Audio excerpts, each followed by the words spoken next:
오늘은 창세기 21장입니다. 창세기 21장 말씀. 그리고 창세기 21장이 좀 많아서요. 1절에서 3절까지만 읽으시고 23절부터 제가 22절에 써놨네요. 23절부터 22절부터 34절까지 같이 교독하도록 하시겠습니다. 1절, 3절까지 그리고 22절부터 34절까지입니다. 제가 먼저 읽겠습니다. 여호와께서 자신이 이르신 대로 사라를 방문하셨다. 그리고 여호와께서 자신이 말씀하신 대로 사라에게 행하셨다. 사라가 임신하여 아브라함의 노년에 그에게 아들을 낳았으니 하나님께서 그에게 말씀하신 기일이었다. 아브라함은 사라가 자기에게 낳아서 태어난 자기 아들의 이름을 이삭이라고 불렀다. 22절부터 읽습니다. 그때 아비멜렉과 그의 군사령관 비골이 아브라함에게 말하였다. 하나님께서 당신이 행하는 모든 일에 당신과 함께 계십니다. 지금 여기서 나와 내 자손과 내 후손에게 당신이 거짓으로 행하지 않을 것과 내게와 당신이 우거하고 있는 이 땅에 내가 당신에게 행한 인애대로 당신이 행할 것을 하나님 안에서 내게 맹세하십시오. 아브라함이 말하였다. 내가 맹세합니다. 그리고 아브라함이 아비멜렉을 비난하였으니 아비멜렉의 종들이 강탈한 우물일 때문이었다. 아비멜렉이 말하였다. 누가 이 일을 행하였는지는 나는 모릅니다. 그리고 당신도 내게 전하지 않았고 나도 오늘 외에는 듣지 못하였습니다. 아브라함이 양떼와 소떼를 취하여 아비멜렉에게 주고 그들 둘은 언약을 맺었다. 아브라함이 그 양떼 중에서 새끼 암양 7마리를 따로 놓으니 아비멜렉이 아브라함에게 말하였다. 당신이 따로 놓은 이 새끼 암양 7마리는 무엇입니까?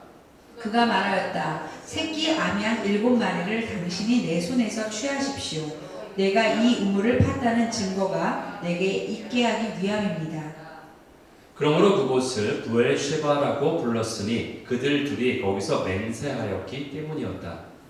그들이 부엘시바에서 언약을 맺었다. 그리고 아비멜렉과 그의 군사령관 비골이 일어나 블레셋 땅으로 돌아갔다. 아브라함이 에셀 나무를 부엘세바에 심었다. 그리고 그는 거기서 여호와의 이름을 엘 올람이라고 불렀다. 아브라함이 블레셋 땅에서 오랫동안 우거하였다. 아멘. 오늘 여기 창세기 21장 말씀을 함께 나눌 제목을 세상 앞에 당당한 크리스찬, 세상 앞에 당당한 크리스찬, 영어로는 Bold Christian in the Face of the World라는 제목으로 함께 나누시겠습니다. 우리가 신앙생활하면서 신앙 안에 자라가야 된다는 것을 중요하게 강조하지 않다 보니까 그동안 우리가 배워왔던 것, 예전에 우리가 신앙생활하면서 교회 안에서 배워왔던 것이 규칙을 주로 지키는 것에 초점을 맞췄던 것을 우리가 많이 알게 됩니다. 이렇게 살아야만 돼. 이런 규칙을 지켜야만 돼. 이렇게 해야만 돼. 이런 규칙들이 마치 우리가 생각하기에 하나님이 우리에게 주신 어떤 멍해라고 생각을 들기가 쉽다는 거죠. 근데 여기서 모순이 이제 있는 거예요. 예수님은 분명히 우리에게 뭐라고 말씀하셨냐면은 내 멍에는 무겁다? 아니 쉽다. 내 짐은 가볍다. 이렇게 말씀하셨죠? 그런데 우리가 이런 말씀처럼 그렇게 쉽고 가볍지 않다는 것을 신앙생활하면서 발견하게 된다는 거예요. 그러면서 우리가 생각하죠? 이거 뭐지? 신앙생활이 왜 이러지? 이렇게 우리가 생각하게 된다는 거죠. 마치 예수님이 우리에게 거짓말을 하셨나? 여기에 이 갭이 생기는 거죠. 이 간격이 생기는 거죠. 그렇죠? 이 서로 느껴지는, 분명히 예수님은 우리에게 내 멍에는 쉽고 내 짐은 가볍다라고 말씀하셨는데 우리가 신앙생활 하면서 그렇게 쉽지 않고 그렇게 가볍지 않다는 것을 느끼게 된다는 거예요.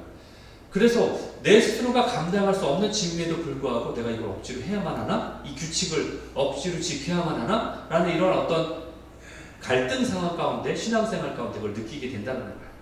물론 어떻게 막 이렇게 해야만 해. 그래서 어떻게든 해보려고 노력하고 그러다 보면 어떤 때는 한두 번은 이루어지기도 하죠. 그렇죠?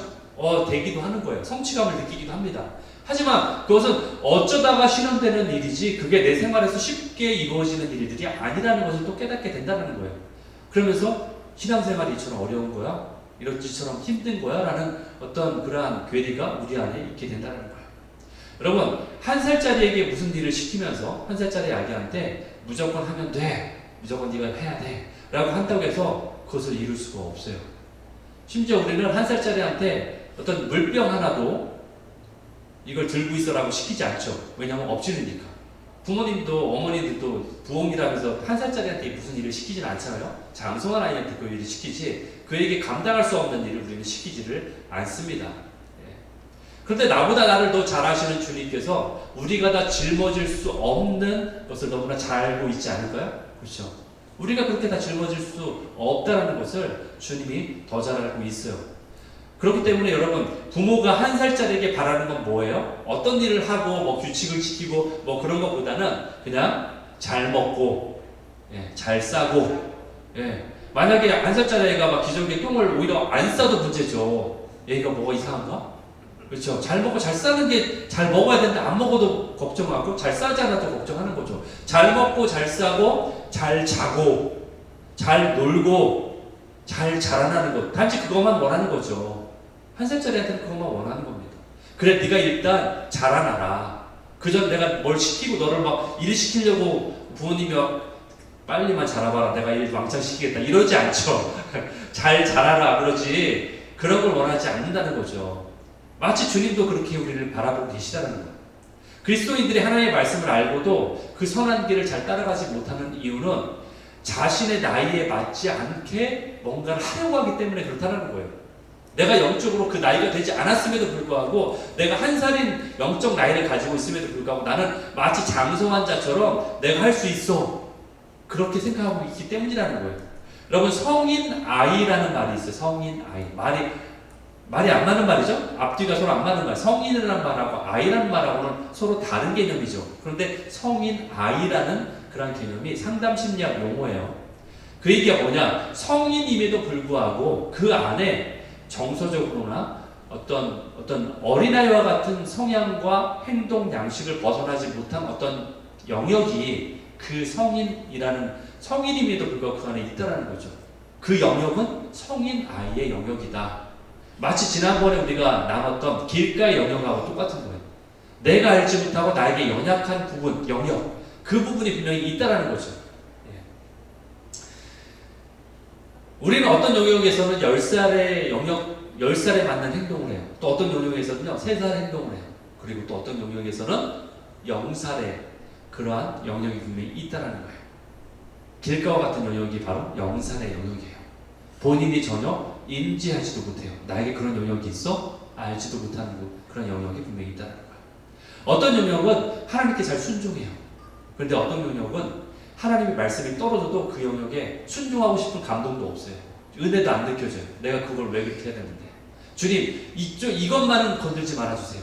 알고 있는 영역도 있어요. 그렇죠? 주님, 내가 딴 건 다 순종하겠는데 이 부분만은 좀 터치하지 마. 이거는 나만의 고유의 영역이야. 여기는 건들지 말아주세요. 이런 영역이 있죠. 그렇죠? 그런데 그렇게 생각도 못하는 영역도 있다는 거예요. 길가와 같이 내가 그렇게 인지하지도 못하는 그러한 영역도 나에게 존재한다는 거예요. 그 영역은요, 영적인 감각이 무뎌져 있기 때문에 순종도 할 수 없어요. 그런 영역이 있는 것조차 모르기 때문에 내가 순종도 할 수 없다는 거죠. 어떤 분은 그렇게 얘기할 수 있죠. 목사님, 저는 신앙생활 10년 했어요. 어떤 분은 목사님, 저는 20년 했고 30년 넘었어요. 그렇기 때문에 지금 무슨 말씀하는지 다 알고 있어요. 이렇게 얘기할 수 있어요, 저한테. 그런데 여러분 생각해 보세요. 그렇게 다 아셨는데 그렇게 다 아시는 걸 다 순종하며 살으셨나요? 여러분이 다 아는 만큼 다 순종하셨나요, 그대로? 아니잖아요, 그렇죠? 여러분이 다 안다고 해서 그것을 다 순종하며 사는 것이 아니라는 것을 알죠, 그렇죠? 또한 내가 알아요. 내 안에 내가 다 안다고 해서 다 순종하지 못했다는 것을 내가 다 알고 있다는 거예요. 그것은 바로 내가 인지는 하고 있는데 순종하지 못하는 가시밭, 돌짝밭 같은 영역이 나에게 분명히 있다는 것이에요.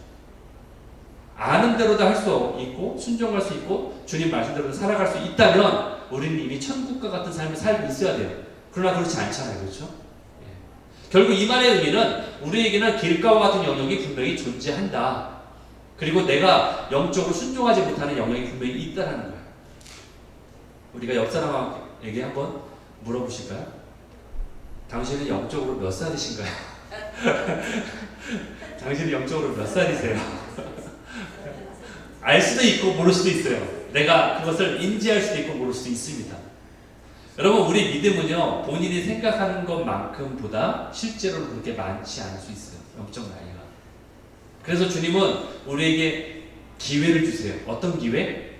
인생이라는 기회를 주신 거예요, 여러분에게. 인생이라는 기회를 통해서 여러분이 밥을 드시고 실제로 나이를 잡숴가듯이 인생이라는 기회를 통해서 영적으로 자라갈 수 있는 기회를 여러분에게 주셨다는 거예요. 지금 그 기회를 살아가고 있는 거예요. 이 기회를 놓치면 안 되는 거죠. 그래서 그렇죠? 세월이 약하니, 그렇죠? 그게 그 얘기예요. 그 기회라는 얘기예요. 듣기는 들어도 보기는 보아도 깨닫지 못하기 때문에 우리는 자라나야 되는 거예요. 그리고 이 자라남에 대한 갈망이 그래 있어야 되는 거예요. 갈망이 없는 사람은 내가 어린아이인지도 모르기 때문에 갈망조차 없어요. 왜 내가 자라야 되나? 다 자랐는데. 그렇죠. 육적으로는 다 자라있죠. 그런데 내 안에 성인 아이가 있다니까요. 심리학, 이거는 영적인 것을 떠나도 세상 사람도 똑같이 인정하는 거예요. 왜 심리학 용어에도 그것을 얘기하고 있잖아요. 우리 안에 성인 아이와 같은 영역이 분명히 있다. 그것은 영적인 걸 뭐 우리가 신앙을 이야기하지 않아도 똑같이 이해하고 있고 인지하고 있는 부분이에요. 동의하는 부분이에요. 그렇기 때문에 우리에게는 갈망이 있어야 돼요. 영적으로 나는 자라나야만 한다. 이러한 갈망이 내 안에 있어야 돼요. 아는 만큼 보이는 거죠. 이런 얘기 들어봤죠. 아는 만큼 보인다. 여러분들의 어떤 기술일도 그렇고요. 모르면 보이지가 않아. 내가 몰랐던 것들이 보이기 시작해요. 여러분들 만약에 뭐 여러분이 일하는 종사하는 일들이 처음에는 몰랐는데 그 일에 종사하면은 신발 가게 하는 사람들이 자꾸 사람들 신발만 보이게 되고 메이크를 알게 되죠. 그렇죠? 내가 몰랐을 때는 그게 뭔지도 몰라요. 그런데 내가 어떤 일 종사하면 그것만 보이게 돼요. 그렇죠? 마치 그와 같아요. 미술 작품을 볼 때도 그 작가의 삶과 시대를 배경을 알면은 그 작품이 더 이해가 되는 거예요. 그렇지 않고 보는 거 그냥 그림이고 이거는 뭐 색깔이고 이거는 검은색이고 이건 종이고 이렇게만 보이는 거죠. 음악도 마찬가지죠. 베토벤의 일생을 안다면은 그가 각각 그 시점에서 만들었던 그의 교향곡들이 어떠한 느낌인지도 알게 되는 거예요. 아는 만큼 보이게 되는 거예요. 영적인 세계도 마찬가지예요. 우리가 자라는 만큼만 보이는 거예요. 자라는 만큼만 우리가 순종할 수 있는 거예요. 못 자라는데 어떻게 순종해요? 모르는데. 그만큼만 순종하게 돼 있는 거예요. 그 분량만큼. 이사야서 6장 8절 9절 볼까요? 이사야가 이 내가라는 이사예요. 이사야 내가 또 주의 목소리를 들으니 주께서 이르시되 내가 누구를 보내면 누가 우리를 위하여 갈고 하시니 그때에 이사야가 내가 이르되 내가 여기 있나이다 나를 보내소서 하였더니 또 여호와께서 뭐라고 말씀하시냐면 이르시되 가서 저 백성들에게 이르기를 네가 가서 말하기를 너희가 듣기는 들어도 깨닫지 못할 것이요 보기는 보아도 알지 못하리라 하여. 이게 무슨 말이냐? 하나님이 이사야를 부르셨을 때에 이사야가 나갔어요. 하나님 앞으로 성전에 나가서 거룩하신 하나님을 만났어요. 만났을 때 주님이 말씀하세요. 내가 누구를 보내며 누가 나를 위하여 갈고 이렇게 말씀하실 때에 이사야가 뭐라고 말하죠? 내가 여기 있습니다. 나를 보내소서. 그러니까 또 주님이 뭐라고 하시냐면은 그래 네가 지금 깨달은 것을 백성들에게 전할 거야. 그런데 네가 깨달았기 때문에 그렇죠? 이사야는 깨달았기 때문에 전하기 쉽은 거예요. 전해야 된다는 거죠. 네가 깨달았기 때문에 그것을 전하러 가는 것은 오케이. 그래 갈 수 있어. 그러나 저들이 보기는 보아도 알지 못할 거야. 저들이 네 얘기를 들어도 깨닫지 못할 거야. 그러니까 실망하지 마. 이 얘기를 하는 거예요. 지금 이 얘기는 무슨 얘기냐? 그 이사야 때의 사람들이 어떠한 사람이다? 하나님을 떠나 있었던 자들이기 때문에 그들이 굳이 말하자면 영적으로 영살이었던 사람들이기 때문에 네가 말해도 모른다는 거예요. 그들은 길가의 영역에 존재하는 자들이기 때문에 네가 맘만 얘기고 외쳐도 저들이 뭔 말인지 알아듣지 못하고 깨닫지 못할 거야. 그 얘기를 하고 있는 거예요. 여러분 말씀을 안다고 하지만 그들의 생활은 하나님과 너무나 먼 삶을 살고 있는 자이기 때문에 외쳐도 알아듣지 못한다는 거죠. 그래서 그토록 예수님은 우리에게 요한계시록에서 계속 말씀하시죠. 귀 있는 자는 귀가 없는 사람이 누가 있어요? 그런데 굳이 말하죠. 귀 있는 자는 그것을 알 귀가 깨달을 수 있는 귀가 있는 자는 성령이 교회에게 하시는 말씀을 들을지어다. 교회가 누구예요? 우리죠. 귀 없다는 얘기예요. 그 얘기는 반대로 얘기합니다. 너무나 영적으로 주님과 떨어져 있기 때문에 영적 감각이 무뎌져 있어요. 여러분, 문둥병이 왜 무섭냐? 감각이 없기 때문에 무서운 거예요. 감각이 소멸하는 거죠. 뜨거운 게 돼도, 뜨거운 거에 손을 얹고 있어도 내 살이 타고 있는지 지금 어떤지 감각이 없어요. 영적으로 무감각한 거죠. 그러니까 내가 뭐 어둠 가운데 있는지, 내가 뭐 악을 행하고 있는지, 영적으로 감각이 무뎌져 있기 때문에 그냥 그대로 행하고 있는 거예요. 내가 지금 어디로 가고 있는지, 그게 영적인 무감각이죠. 그렇기 때문에 눈이 있어도 분별하지 못하는 거예요. 눈이 분명히 있는데 볼 수 없는 거. 분명히 저거 봐. 저렇게 위험이 네 앞에 있잖아. 어디 있다, 위험이 어디 있다고 그래. 모르는 거죠. 분별을 못하죠. 귀가 있어도 알아듣지 못하는 거예요. 얘기를 해줘도 알아듣지 못하는 거죠. 여러분, 예전에는 말씀을 듣기 위해서 어떻게 해야 돼요? 교회 와야죠. 예전에 그랬어요. 말씀을 듣기 위해서는 교회를 꼭 와야만 해요. 주일날 아침에 말씀을 듣기 위해서 와야 돼요. 그리고 또는 신앙서적을 구입해야만 해요. 그래야지만이 주님에 대한 이야기를 우리가 접할 수 있어요. 그런데 지금은 어때요? 시대가 많이 달라졌죠. 정보의 시대, 영적인 어떠한 모든 지식들을 너무나 쉽게 우리가 접할 수 있어요. 스마트폰 통해서 구글링만 하면, 구글에서 찾기만 하면 어떤 단어, 뭐 예를 들어 성령, 뭐 삼위일체 찾기만 하면은 바로 성경 지식이나 어떤 신학적 내용들을 바로 볼 수 있어요. 인터넷을 통해서 금방 접할 수 있어요. 주일날만 기다릴 필요가 없어요. 그렇죠? 날마다, 아니 매 시간마다 내가 원하는 언제든 전 세계적으로 유명하신 설교들, 지금 돌아가셨어도 상관없어. 옛날에 녹음되고 녹화됐던 것들을 브링업 해가지고 다시 소환해가지고 내가 들을 수 있어요. 내가 원하는 그때, 내가 원하는 타이밍에 언제든 말씀을 들을 수 있어요. 주일날만 기다릴 필요가 없어요. 이러한 풍요 속에, 빈곤이라고 하죠. 그렇죠? 이렇게 말씀과 영적 지식의 홍수 속에 우리는 살아가는데, 너무나 충분한, 많아도 너무나 많은 이러한 영적 지식 속에서 우리는 왜 목이 말라 갈증하고 있습니까? 왜 죽어가고 있냐라는 거예요. 영적으로 죽어가고 있냐라는 거죠. 그리고 왜 우리 삶에 변화가 없냐라는 거예요.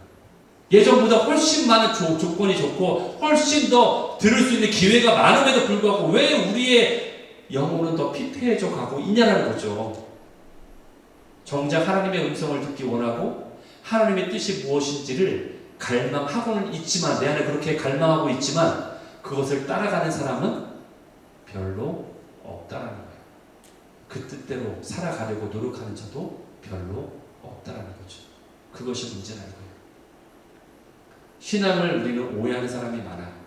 마치 어떤 이벤트처럼, 아니면 무엇을 성취하는 무슨 일처럼 생각하는 거예요.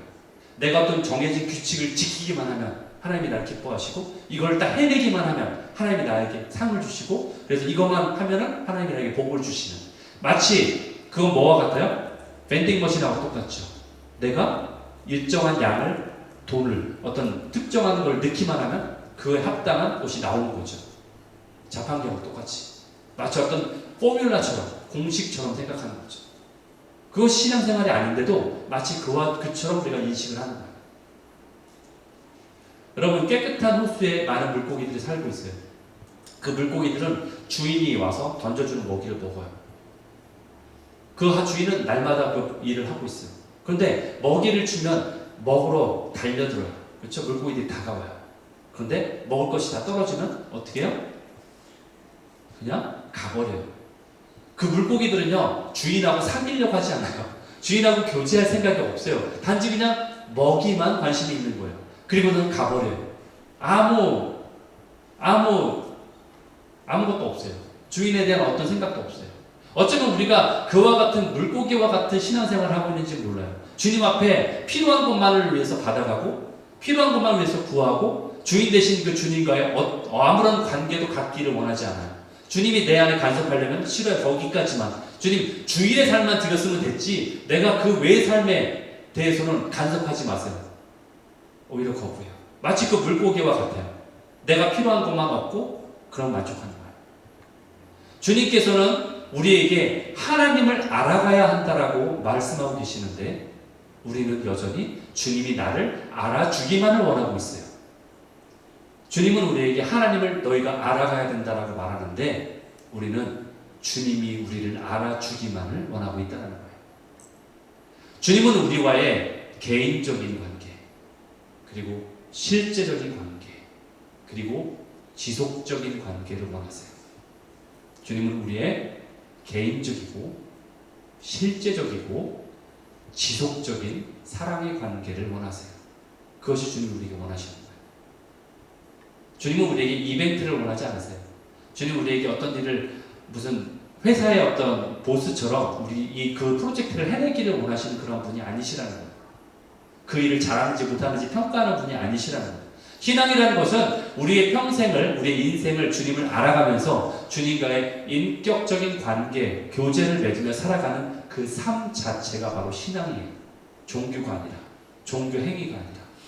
신앙이란 나에게 찾아오신 그 주님이 누구인지를 조금씩 알게 되고, 그리고 그 아는 만큼 조금씩 주님을 더 따라갈 수 있게 되고, 그리고 그 따라가면서 하나님이 과연 어떠한 분인지를 알게 되기 때문에 더 확신을 가지게 되고, 그래서 더 믿음을 가지게 되고, 그것이 우리의 믿음을 통해서 우리가 자라가는 것, 그 과정들, 그게 바로 우리에게 신앙인 거예요. 그게 바로 신앙이에요. 그래서 우리는 자라는 만큼 성숙해지고, 자라는 만큼 우리가 분별할 수 있고 지혜로워지고, 그래서 어느 날 보이게 되는 거예요. 그전에는 봐라 해도 안 보이는데 어느 날 보이게 돼요. 어느 날 들리게 돼요. 그게 무슨 말인지, 그때는 설교 말씀이 무슨 말인지 도저히 알 것 같지만 분명히 언어로서는 아는데 이해가 되지 않았는데 그 말이 무슨 뜻인지를 이해하게 되는 거예요. 그리고 어느 날 그것이 이것이 진정한 주님과의 관계 안에 누리는 행복이구나 라는 것을 깨닫게 되는 거예요. 그래서 결코 그것을 빼앗을 수 없는 행복이다 라고 알게 되는 거예요. 이 행복과 사랑이 내 안에 넘치기 때문에 이것을 나만 누릴 것이 아니라 다른 사람에게 알려주고 싶고 흘려보내주고 싶은 마음이 생기는 거예요. 주님과 동행하며 다른 사람에게 주의 사랑을 흘러내는 것, 이것이 바로 신앙이에요.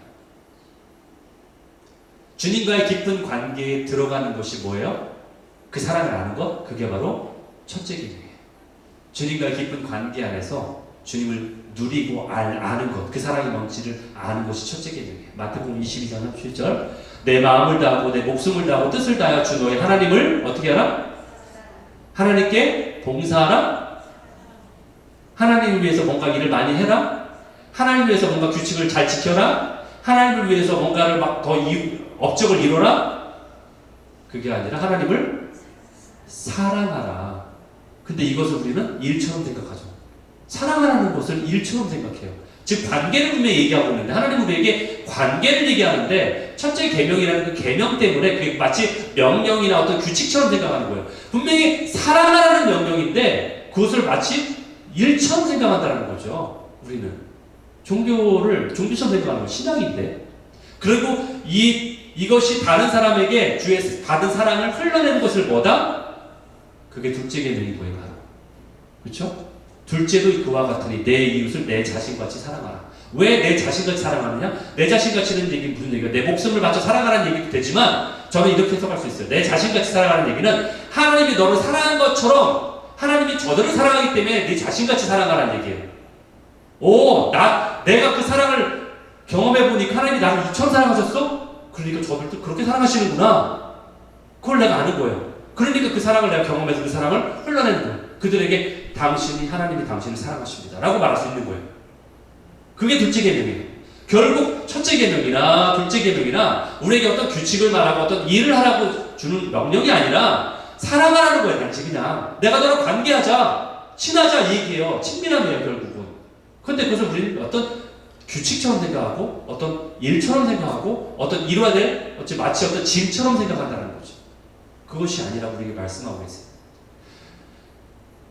영적으로 자란 만큼만 들리게 되어 있습니다. 영적으로 자란 만큼만 우리는 순종할 수 있어요. 왜냐하면 그만큼 내가 알기 때문에 그렇게 순종할 수 있는 거지 그 이상은 순종할 수 없는 거죠. 그 이상은 뭐예요? 만약 여러분들 그 이상 순종하려면 그냥 규칙을 지키는 것에 불과한 거예요. 그냥 규칙이 있으니까 그냥 따라가 지키는 것 뿐이에요. 그거는. 여러분 이 세상의 혼의 세계에서는요, 내가 배워서 아는 것을 안다라고 인정해요. 그렇죠? 내가 학교에서 배우면 아는 만큼 인정하죠. 그 인정하는 게 그래서 뭐예요? 디그리를 주죠. 그래서 그렇죠? 학사를 배우면 학사 학위를 주고 인정하는 거죠. 석사까지 배웠으면 석사 학위를 대학원 가서 주고 박사까지 배웠으면 박사 학위를 주는 거예요. 그게 뭐예요? 네가 이만큼 배웠다는 걸 인정하는 거예요. 그러나 영의 세계는 달라요. 내가 배우는 어떤 지식으로 안다라고 할 수 없다라는 거예요. 내가 그것을 지식으로 알아서 안다고 해서 그걸 아는 것이 아니라 그것을 경험해야 되고 내 안에 그게 소화돼서 내 것으로 만들어지고 DNA가 돼서 내 안에 있어야 된다는 거예요. 그것이 바로 진정한 알미예요. 신앙은 그와 같은 거예요. 내가 경험해야 되는 거예요. 내가 그걸 진정으로 알아야 된다. 인문학 같은 세상의 학문에서는 내가 책을 통해 배우고 이해하면 안다라고 말할 수 있지만 영의 영역은 학문처럼 배우는 게 아니에요. 물론 지식을 내가 참고하기 위해서 우리가 뭐 성경 공부나 양육 프로그램을 통해서 이걸 배울 수는 있어요. 그러나 그것이 내 삶의 신앙으로 배울 수 있는 어떤 참고 역할을 할 수 있는 어떤 도움이 되는 자양분이지 그게 그 자체가 나의 지식이 되는 건 아니라는 거죠. 마리아가 이런 말을 했어요. 누가복음 1장 30절 34절에 보면은 천사가 나타나서 내게 아들이 이제 있을 거야. 예수님의 탄생을 예고하죠. 무서워하지 마라. 내가 하나님께 은혜를 입었다. 네가 이 31절 보라 네가 잉태하여 아들을 낳으니 그 이름을 이제 예수라 하라. 그러니까 마리아가 천사에게 뭐라고 말하느냐 34절에 이렇게 얘기해요. 나는 남자를 알지 못하니 어찌 일이 있습니까? 천사가 여기 성경에 없는 얘기 제가 하는 거예요. 천사가 그래요. 바보니? 너 남자 누군지 알잖아. 넌 여자야. 다른 게 남자야. 이 뜻일까요? 내가 남자, 너 바보야? 남자를 왜 몰라? 저기 남자잖아. 지금 그 얘기예요? 지금 제가 만약에 세상으로 표현하면 세상적으로는 그렇게 얘기할 수 있어요. 야, 너 배웠잖아. 왜 몰라? 남자를 알지 못한다. 알지 너는 왜 남자를 몰라? 여기서 남자를 안다는 게 뭐예요? 남자를 경험하지 못했다는 거예요. 관계를 얘기하는 거예요. 관계. 예. 지금 그 얘기를 하는 거예요. 제가 여러분에게 누누이 드리는 질문이 있죠. 오늘 제가 저희 아이들한테 셀러브레이트 중에 누가 유명해? 좀 그러니까 또 여러 얘기 하는데 잘 대답을 못해. 제가 그래서 항상 똑같은 얘기를 해요. 여러분 유재석 아세요? 예, 많은 사람이 많이 아는 사람을 대해야 돼. 유재석 아세요? 알다고 그러잖아요. 그렇죠? 근데 이렇게 안다고 하는 많은 분들 중에서 유재석이 여러분을 안다고 말하는 사람은 못 봤어요. 한 번도. 그렇죠? 여러분은 분명히 유재석을 아는데 유재석은 여러분을 몰라요. 하나님을 마치 우리가 그처럼 알고 있는 것은 아닌지. 여러분 하나님 아세요? 근데 하나님 여러분 아세요? 마치 이것을 생각해야 돼요. 하나님이 여러분을 진짜 알고 있는지. 여러분은 하나님을 아는데 정보로 지식으로 알고 있고 내가 그 하나님 누군지 아는데 정말 하나님과의 관계가 없어가지고 정작 하나님이 난 널 모른다. 나중에 주여주 하는데 난 널 모른다. 그럴 수 있잖아요. 그 관계를 지금 말씀하시는 거예요. 마리아가 내가 남자를 모른다는 얘기가 지적으로 모른다는 얘기가 아니에요. 관계를 얘기하는 거예요. 아브라함이 이처럼 하나님을 만나고 알아가는 과정을 지금 겪고 있어요. 제가 그래서 창세기 지금 쭉 통해서 우리가 일주일마다 그렇죠. 창세기 강의를 통해서 하나님을 알아가고 있는 아브라함의 모습을 보죠. 때로는 실수하기도 하고 넘어지기도 하지만 계속 점점 성장하고 있는 거예요. 지금 자라가고 있어요. 아브라함조차도 점점 자라가고 있는 거예요. 믿음 안에서. 그런 과정 가운데서 아브라함이 하나님이 내가 지시할 땅으로 가라 했을 때 처음부터 어떤 땅인지 미리 알고 가지 않아요. 마치 내비게이션처럼 우리가 어디를 간다고 하면은 딱 미리 보고서 몇 시간 걸리네? 어디까지 어느 방향으로 가네? 톨웨이를 타네? 뭐 하이웨이를 타네? 어느 길로 가네? 우리는 알죠. 그렇죠? 미리 보잖아요. 물론 그거 안 보는 사람도 있겠지만 미리 알잖아요. 그러나 아브라함에게 지시한 땅으로 가라 했을 때 내가 어느 땅으로 가게 될 것이고 얼마나 걸리고 어떻게 가고 이걸 다 알고 간 게 아니라는 거예요. 그냥 하나님 가라니까 따라간 거예요. 아브라함은. 마치 그와 같은 여정을 우리도 가고 있는 거예요. 우리 신앙 여정은 우리 이 광야 같은 세상 가운데 주님이 가라고 하실 때 그냥 따라가는 거예요. 이게 어떤 길인지 몰라요. 그러나 주님이 인도하시니까 따라가는 거죠. 여러분, 우리 잔머리를 굴려도 가는 길이 절대 아니에요. 그렇기 때문에. 우리가 잔머리 굴려도 어긋나죠, 다. 여러분, 안 해보셨잖아요, 그죠? 내가 생각에 잔머리 굴려서 이렇게 하면 될 것 같은데 했는데 어긋나요. 내가 생각에 이것이 중요하다고 생각했는데 아니던 거예요, 그렇죠? 저희도 그래서 삶을 살았어요. 미국의 삶을 한참 살다가, 한국에 살다가 미국으로 이민 왔어. 그런데 미국에 살다 보니까 또 다시 한국으로 또 가서 7년 살았죠. 이것이 필요할 것 같아. 막 뭘 구입해서 샀는데 정작 필요 없어. 다 처분해야 돼. 버려야 돼. 이런 일도 생기고. 그건 뭐 물건에 속한 얘기지만.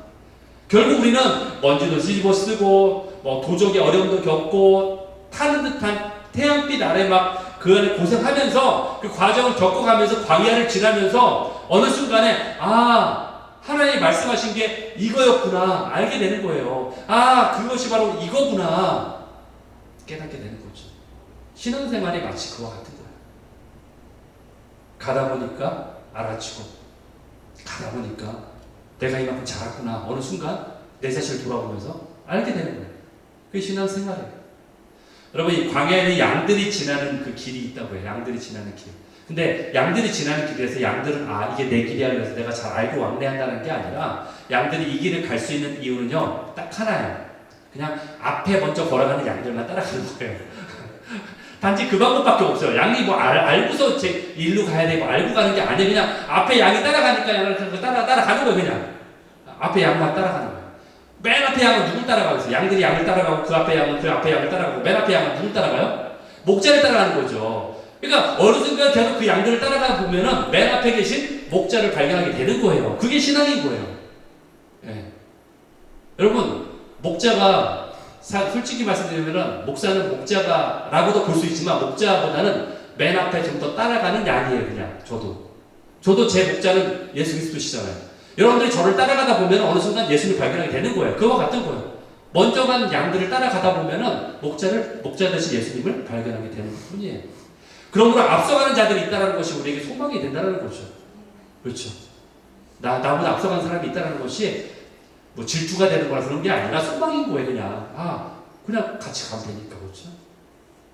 여러분 갓난아기는요 본능적으로 엄마 품을 찾게 되고 엄마 젖을 사모하는 거예요. 갓난아기의 습성이에요. 그런데 안타깝게도 많은 그리스도인들은 하나님의 품을 찾지도 않고 하나님의 신령한 젖을 사모하지도 않는다는 게 문제예요. 하나님의 자녀가 하나님을 찾는 것 자체를 일처럼 여기기 때문에 그래요. 말씀을 찾는 것도 일처럼 여기기 때문에 그래요. 짐처럼 생각하기 때문이에요. 누가 하나님을 찾는 길을 일로 만들었습니까? 누가 말씀을 찾는 것을 일로 만들었냐고요. 우리는 너무 속아왔어요. 우리가 그런 신앙생활을 해왔다는 거예요. 속아온 거예요. 하나님을 찾는 것은 일이 아니에요. 하나님이 먼저 우리를 찾으셨어요. 사실은 우리가 하나님을 찾도록 내버려 두신 것이 아니라 하나님이 먼저 우리에게 다가오신 거예요. 찾아오신 거예요. 그리고 우리를 먼저 사랑하셨어요. 그 사랑을 그냥 받으려고 하나님께 나아가는 것 뿐이에요. 그냥 우리는 그 사랑을 받으려고 나아가는 것 뿐이에요. Ministry for God이 아니기 때문에 내가 주님을 위해서 뭔가 하려는 것이 아니기 때문에 내가 주님을 위해서 뭔가 한다는 생각으로 접근하는 것이 아니기 때문에 그것이 우리에게 일이 아닌 거예요. Ministry for God으로 생각하는 사람은 그것이 나에게 일이에요. 내가 주님을 위해서 뭔가 해야 돼. 나는 주님을 위해서 뭘 해야지. 그게 아니에요. 여러분 없어도 하나님 나라 돌아가요. 여러분 없어도 하나님의 일을 늘 진행이 됩니다. Ministry for God이 아니에요. Ministry to God이에요. Ministry to God. 그렇기 때문에 그냥 주께 나아가기만 하면 되는 거예요. 주의 사랑을 그냥 받으면 되는 거예요. 그리고 그냥 사랑을 받고 그 사랑으로 사랑하면 되는 거예요. 우리가 받은 만큼만 우리는 다른 자에게 줄 수 있고 사랑을 받을 수 있어요. 우리가 받지 못했기 때문에 그 사랑을 줄 수가 없는 거예요. 만약에 다른 사람을 사랑할 수 없다면 내가 그 사랑을 받지 못했기 때문이에요. 그것은 신앙을 떠나서도 똑같아요. 동일해요. 여러분 만약에 가정에서 부모의 사랑을 듬뿍 받고 자란 사람은 달라요. 여유가 있고 다른 사람에게 여유가 있고 그들에게 베풀 수 있어요. 그러나 내가 힘들게 자라고 그런 인색하게 자란 사람들은 그 사랑을 줄 수가 없는 거예요. 왜냐하면 내가 그런 경험이 없기 때문에. 그래서 하나님 사랑도 마찬가지죠. 그 사랑을 내가 받아서 내 안에 풍부해지고 여유가 생기기 때문에 그 사랑을 흘러낼 수 있는 거예요. 그게 둘째 계명인 거고 하나님 사랑을 받는 자체가 첫째 계명인 거예요. 그 관계 안으로 우리를 초청하신 거예요. 만약에 내가 다른 사람을 사랑할 수 없다면 나는 아직 어린 아이이기 때문에 그래요. 영적으로. 어린아이는 왜 그래요? 그때는 사랑을 받기만 해야 되는 시즌이기 때문에 그래요. 시기이기 때문에 그래요. 그때는 사랑을 받아야만 되는 시즌이지 내가 베풀어야 되는 시즌이 아니기 때문에 아직 어리기 때문에 그런 거예요. 그게 바로 영적인 나이의 의미예요. 그래서 우리는 그 다음에 사랑을 받아서 점점 성장하게 되면 어떻게 돼요? 이제는 다른 사람을 사랑할 수 있는 수준까지 가게 되는 거예요. 그것이 자연스럽게 흘러나오게 되어 있어요. 시켜서 하는 것이 아니라 규칙을 지켜서 사랑하라고 했기 때문에 사랑하는 것이 아니라 내 안에 자연스럽게 그렇게 되는 거예요. 그 자체가. 사람들이 순종하지 못하는 이유는 자신의 수준만큼, 그 믿음만큼만 할 수밖에 없기 때문에 그래요. 여러분, 오늘 아브라함도 그런 삶을 살았죠. 오늘 본문을 보시면요, 아브라함에게 대단히 소망적인 사건이 오늘 벌어지고 있어요. 여러분이 어떤 사건인지 이걸 이해할 수 있는지 모르겠는데, 오늘 본문에 보면은 그랄 왕이라는 바로 아비멜렉이라는 그랄 왕의 왕 아비멜렉이 아브라함에게 군대 장관을 같이 데리고 와가지고 대동해가지고 와서 조약을 맺자라고 지금 제안하는 그런 장면이에요. 굉장히 재밌어요. 이 장면이 재밌는 사건이에요. 여러분들은 아직 왜 재밌는지 모르실 텐데, 이 사건은요, 아브라함에게는 아직 그 현재 상황이 어떠냐면 아직 땅도 별로 없어요. 아브라함이 땅이 있는 나라가 아니에요. 근데 여기는 그랄 왕이잖아요. 왕, 그렇죠? 왕이 어떤 영토가 있다는 얘기예요. 나라라는 얘기는 영토가 있고 거기를 다스리는 왕이 있고 왕이 있다는 얘기는 백성이 있다는 얘기인데, 아브라함에게는 아직 땅도 없어요. 주어진 땅도 없고 그냥 어떤 그들이 거느리는 어떤 자녀들만 좀 몇 명 있을 뿐이지 그렇게 많은 사람들이 없다는 거예요. 그런데 오늘 지금 이 그랄 왕 아비멜렉이 와서 조약을 맺자라고 말하는 것은 마치 한 조각의 구름과도 같아요. 한 조각의 구름이 뭐냐? 비가 올 거라는 어떤 징조잖아요. 여러분, 한 조각 구름이 어디 나오냐면 엘리야가 저 영적 전쟁을 이룰 때에 지중해에서 모락모락 피어나서 구름이 한 조각이 딱 오는 걸 보게 돼요. 그때 알게 돼요. 엘리야는 비가 올 것이다라는 걸 깨닫게 되죠. 마치 그와 같은 거예요. 하나님이 이제 행하실 것에 대한 어떤 징조를 보게 되는 그 표징이 바로 오늘 사건이고요. 아비멜렉이 찾아왔는데 아브람 군대는 여러분이 이미 봤지만 겨우 318명 되는 군사밖에 없어요. 그에게는. 그렇기 때문에 아브람에게 군대 장관이 있을 리가 없죠. 그렇죠? 아브람에게 군대 장관도 없어요. 그런데 그 그랄 왕 아비멜렉이 군대 장관을 대동하고 와서 조약을 맺자라고 얘기하는 거예요. 여러분, 상식적으로 생각해 보세요. 조약을 맺자라는 얘기는 조약을 맺었을 때 나에게 어떤 혜택이 오거나 이익이 있을 때 조약을 맺는 거지, 굳이 나보다 못 살고 나보다 약한 상대한테 찾아가가지고 조약을 맺자 이럴 필요가 없죠. 내가 오히려 더 도와줘야 되고 내가 더 힘든 상대인데 가서 내가 조약을 맺자, 갑자기 미국이 못 살고 아프리카에 조그만 나라한테 가서 내가 더 조약을 맺자 이렇게 할 이유가 없어요. 거기서 만약에 천연자원이 나오거나 나에게 어떤 이익이 있어서 어떤 이익을 보고서는 조약을 맺을 수는 있겠지만 굳이 약소국에 가서 조약을 맺자고 할 이유가 없는 거예요. 그런데 지금 이상하게 아비멜렉 왕이 와가지고 아브라함에게 조약을 맺자라고 좀 얘기하는 거예요. 왜 그러면 아비멜렉이 조약을 맺자고 얘기할까? 그 이유가 22절에 나와 있어요. 22절에 보니까 제가 밑줄 친 거에 이렇게 나와 있죠. 내가 무슨 일을 하든지 뭐라고 나왔어요? 하나님이 너와 함께 계십니다. 이걸 알고 있는 거예요. 이걸 알아요. 어떻게 알았어요? 이것을? 그가 어떻게 알았죠? 어떤 한 사건 때문에 알게 됐어요. 바로 그 전 사건이 뭐예요? 바로 자신의 아내를 누이라고 속였던 사건이죠. 그 사건이 누구한테 해당되면 아비멜렉한테 가는 거잖아요. 그렇죠? 그때 그 일을 통해서 하나님이 아비멜렉에게 나타나신 거예요. 그래서 깜짝 놀랐죠. 아비멜렉이. 하나님이 이 신이 저와 함께 하는구나라는 것을 깨닫게 됐다라는 거예요. 그 강렬한 만남, 하나님의 그 강렬한 만남을 통해서 깨닫게 된 거예요. 저 사람은 보통 사람이 아니구나. 저 아브라함의 배후에는 하나님이라는 그 신이 존재하고 있고 그 강력한 신 때문에 내가 저와 조약을 맺어야 되겠구나라는 것을 깨닫게 된 거예요. 현재 상황은 약소국이고 나라도 아니에요. 사실은 그러한 존재인데 바로 저와 조약을 맺는 것이 나에게 이득이 되겠구나. 결국 나중에 이들이 더 커지게 될 것이고 그렇게 되면 나에게 위험이 될 것이기 때문에 내가 지금 조약을 맺는 것이 나중을 위해서 나은 것이구나라고 판단을 했다는 거예요. 그러면서 뭐라고 얘기해요? 여러분 읽은 그 본문에 보면은 네가 나중에 내가 너를 지금 약소국일 때 너를 홀대하지 않은 것처럼 내 자손들도 나중에 미래가 됐을 때 네가 왕성해지고 번성케 되면은 그 자녀들도 홀대하지 말 것을 약속해줘. 지금 조약을 맺자. 지금 이렇게 이야기하는 거예요. 그것을 미리 신신당부하고 있는 거예요. 여기서 흥미로운 게 뭐냐? 아브라함이 먼저 그를 찾아간 게 아니라는 거예요. 아브라함 생각에 내가 보니까 우리가 너무 약소한데 가서 강대국한테 좀 이렇게 옆에 같이 껴가지고 좀 살아볼까? 이것을 생각하고서 주님 믿습니다라고 기도하고서 가서 어떻게든 비벼볼까? 이렇게 간 게 아니라는 거예요. 오히려 그가 아브라함에게 찾아왔다는 거죠. 이 엄청난 사건이죠. 그렇죠? 말이 안 되는 사건이에요.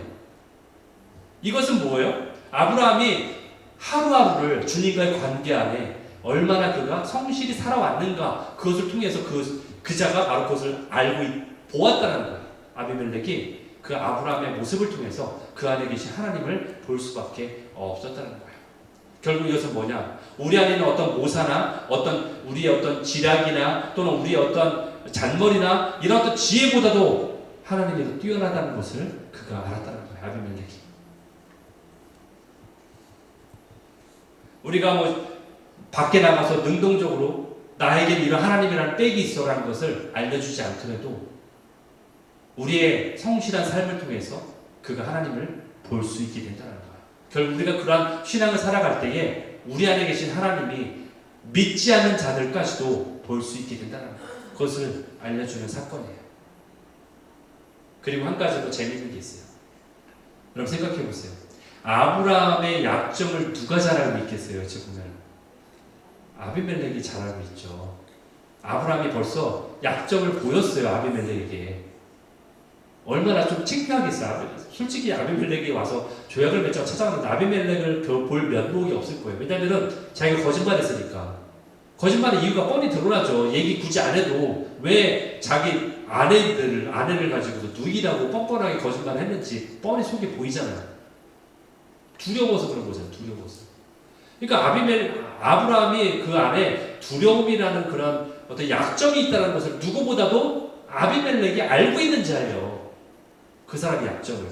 그런데 이처럼 나라 대 나라의 조약을 맺자라고 이렇게 제안한 이유는 아브라함 때문이 아니라 아브라함의 배후에 있는 하나님 때문에 조약을 맺자라고 지금 아비멜렉이 이야기한다는 거예요. 심지어 이방인인 그조차도 그렇게 하나님의 존재를 지금 말하고 있다는 거예요. 그러니까 이제 아브라함의 입장에서는요, 이제 아브라함의 입장에서는 어떤 생각이 드냐? 이제 뭔가 something 뒤통수를 딱 맞은 것처럼 느끼게 되는 거예요. 아, 뭔가 이게 뭐지? 라고 보면서 이제 알아차리게 되는 거예요. 이게 한 조각 구름이라는 걸 알아차리게 되는 거예요. 아, 이제 정말 때가 되었구나. 하나님이 나를 통해서 뭔가 역사하시려고 하는 징조들이 보이고 있구나. 왜 저 믿지 않는 자까지 나한테 와가지고 저 강성한 나라의 왕이 와서 나에게 조약을 맺자고 하는 걸 보니까 정말 때가 되었구나라는 걸 알아차리게 된다는 거예요. 이제 하나님께서 나에게 땅을 주시겠다는 약속이 실현되겠구나. 이제 그것을 깨닫게 되는 거죠. 그러면서 이제 아브라함이 당당해지는 거예요. 여러분, 두 정상이 회담할 때에 강대국의 원수는 강대국의 대통령은 더 당당해지겠죠. 약소국의 사람은 어떻게든 좀 이렇게 마음을 돌이키지 않고 빨리 사인해주기를 바랄 수도 있을 것 같아요. 그러나 이제 아브라함은 당당해져. 그리고 놀라는 게 뭔지 아세요? 창세기 오늘 본문 24절, 25절, 21장 24절, 25절에 보면은 심지어는 아브라함이요 아비멜렉을 책망까지 해요. 놀라워요. 책망을 해요. 24절 아브라함이 이르되 내가 맹세하리라. 내가 그래 들어줄게. 네가 나한테 요청하는 거 그래 내가 들어줄게. 이렇게 아주 당당히 얘기해요. 근데 25절에 보니까 오히려 아비멜렉을 책망하네 라고 얘기해요. 야, 이거는 아쉬운 자의 태도가 아니에요. 당당함을 떠나서 이제 책망까지 하는 거예요. 네 눈에는 네가 살아가는 이 땅에서 내가 새빵살이 하는 것처럼 보이지. 그러나 실제는 그게 아니야. 실제의 현실은 영적인 눈으로 봤을 때 앞으로 이루어질 일들은 네가 내 땅에서 그렇게 살아가고 있는 거야 라고 당당하게 이야기하고 있는 거야. 이 사건을 통해서 아브라함의 마음속에는 확증과 자신감이 생기는 거예요. 이제 하나님이 정말로 이루시겠구나라는 것을 이제 이곳이 정말 내 땅이 되는구나 라는 것을 확실하게 알게 된다는 거예요. 여러분 근자감이라고 들어보셨어요? 근자감? 한국에서는 줄임말이 유행하는데 이 근자감은 굉장히 오래된 말이에요. 요즘 사람들 잘 안 쓰는데 근거 없는 자신감, 그게 근자감이에요. 근거 없는 자신감. 예, 사람들은 세상 사람들이 볼 때에 근거 없는 자신감을 보이죠. 왜? 얕보이지 않으려고. 예, 마치 붕어가 그런 저기 뭐죠? 어떤 고기가 상대가 오면 갑자기 바람을 넣어가지고 몸을 크게 부풀리는 게 뭐죠? 보고예요? 예, 보고가 그러죠. 예, 그것처럼 아무것도 실속은 없는데 근거 없는 자신감이 아니에요. 지금 이렇게 말하는 것은 근자감이 아니에요. 아브라함이 지금 이렇게 당당하게 이야기하는 것은 근거 없는 자신감이 아니라는 거예요. 허세를 떠는 것도 아니고 내가 약하게 보이지 않기 위해서 그렇게 하는 것이 아니라 근거 있는 당당한 자신감, 볼드네스예요. 확신이에요. 그것을 지금 말하고 있는 거예요. 여러분, 이 세상에서 우리 믿는 자들이 너무나 주눅들어 살아가고 있는 모습을 보이고 있어요. 이미 하나님이 약속하신 것들이 분명히 있음에도 불구하고 우리는 마치 남의 땅에 새빵살이 하듯이 살아가고 있는 우리의 모습을 보게 되는 거죠. 특히 우리 이민자들의 삶이 더 그렇지 않나요? 예, 마치 우리는 이방인처럼 살아가고 있잖아요. 이 땅의 주인이 아닌 것처럼. 그것은 시민권자냐 영주권자를 떠나서 시민권자를 따도 마찬가지예요. 예, 마치 내가 주류가 아닌 것처럼 살아가고 있잖아요. 이 땅에서. 여러분, 이전에 아브라함의 모습은 어땠어요? 아비멜렉이 죽일까봐 두려워서 거짓말하고 움츠려들고 주눅이 들고 그런 모습이지 않나요? 그런데 이제 아비멜렉 앞에서 이제 정반대의 모습을 보이고 있지 않나요? 아브라함이 당당하게 이제는 주눅들지도 않고 오히려 책망하고 있는 아비멜렉의 모습을, 아브라함의 모습을 보게 되는 거예요. 여러분, 베드로도 그랬어요. 이름 모를 하냐 앞에서조차도 자신의 스승이 누군지 거부하면서 부인하면서 당황하면서 예수님을 부인하던 베드로가 그 이후에 어떻게 됐어요? 성령을 받고서 대제사장 앞에서도 또박또박 담대하게 주의 복음을 전하고 자신의 할 얘기를 전하는 그러한 자가 됐다는 거죠. 사도행전 4장 18절에 보니까 그들이 붙잡아놓고 경고해요. 예수의 이름으로 너희들 말하지도 말고 예수의 이름으로 가르치지도 말아라. 그러니까 뭐라고 해요? 19절에 보니까 베드로가 요한과 함께 대답하고 이르되 하나님 앞에서 너희 말을 듣는 것이 하나님 말씀을 듣는 것보다 옳은가 판단하라. 정확하게 얘기해요. 20절 우리는 보고 들은 것을 말하지 않을 수 없다. 이게 뭐예요? 내가 앞으로도 하겠다. 네. 당당하게 이야기하고 있는 모습을 보게 돼요. 비록 지금은 공중의 권세 잡은 사단이 바로 지배하는 세상의 영향권 안에 살고 있기 때문에 우리가 부정적인 생각들이 부정적인 감정들이 나를 억누르고 고통을 당하고 그렇게 살아가고 있지만 어느 순간 우리 모두가 사단을 향해서 어둠을 향해서 이렇게 외칠 수 있어요. 네가 비록 하나님 나라에서 하나님이 지금 허용하기 때문에 잠시 지옥행이 요구된 채 공중의 권세 잡은 자로서 이렇게 지배권을 가지고 살아가고 있지만 이제 예수님이 다시 오시는 그날에는 이제 영원한 승리가 우리에게 있기 때문에 내가 예수 그리스도의 이름으로 우리 삶에 선포한다 라고 이렇게 승리를 선포할 수 있는 날이 올 것입니다. 아니 지금도 그런 선포를 우리가 할 수 있는 거예요.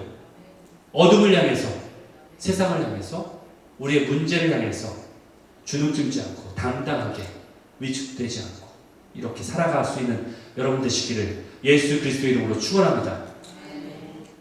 여러분, 아브라함이요 하루아침에 오늘과 같은 이러한 모습을 보인 게 아니었어요. 그렇죠? 하루아침에 된 게 아니에요. 아들을 얻기까지, 이런 믿음을 얻기까지 25년이라는 세월이 필요했다는 거예요. 오늘 본문의 아브라함처럼 영적으로 자라는 데는 분명히 시간이 필요하고 연단이 필요하고 실수도 할 수 있고 인내가 필요하다는 거예요. 이렇게 우리도 하나하나씩 우리의 많은 영역들이 있는데 이 영역들이 점점 하나님의 나라를 확장시켜 나가는 이러한 일들이 기경하는 일들이 우리 과정 가운데 일어날 때 우리는 온전한 믿음으로 자라나게 될 것입니다.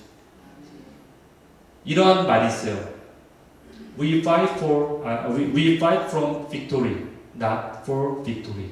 여러분 주보도 있는데 We fight from victory, not for victory. 이 얘기 무슨 얘기냐면은 우리가 싸운 이 싸움은요 이미 보장된 승리가 이미 보장되어 있어요. 승리 위에서부터 승리로부터 싸우는 거지. 승리임을 알고서 싸우는 거지. 승리가 아직 없는데 얻으려고 싸우는 싸움이 아니라는 거예요.